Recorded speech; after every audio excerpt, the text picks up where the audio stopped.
Iran থেকে ছোড়া শত শত ক্ষেপণাস্ত্র ও ড্রোন আছড়ে পড়েছে ইসরায়েলে। হাসপাতাল, ঘরবাড়ি, জনপদ পরিণত হয়েছে ধ্বংসস্তূপে। এটাকে শুধু পাল্টা হামলা, নাকি শুরু হতে চলেছে আরেকটি সর্বাত্মক যুদ্ধ?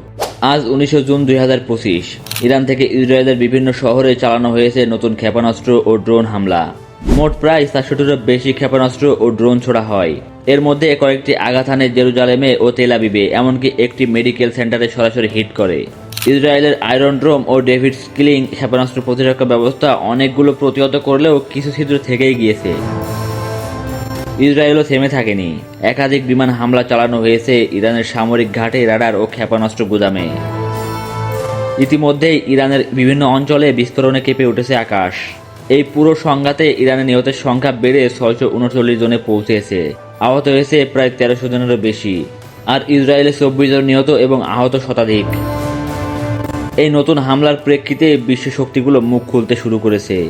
যুক্তরাষ্ট্র এখনও সরাসরি হস্তক্ষেপ না করলেও প্রেসিডেন্ট ডোনাল্ড ট্রাম্প জানিয়েছে, প্রয়োজনে আমরা প্রস্তুত।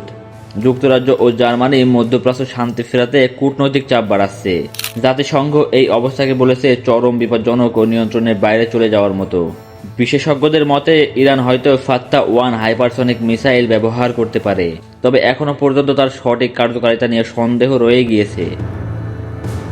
ইসরায়েলের প্রতিরক্ষা ব্যবস্থার দুর্বল জায়গাগুলো এখন স্পষ্ট, এবং এই হামলা হয়তো তাদের আরও কৌশলগত পদক্ষেপ নিতে বাধ্য করবে। যদিও দুই দেশই সরাসরি যুদ্ধের কথা অস্বীকার করেছে, তবে এই উত্তেজনা ক্রমেই বাড়ছে।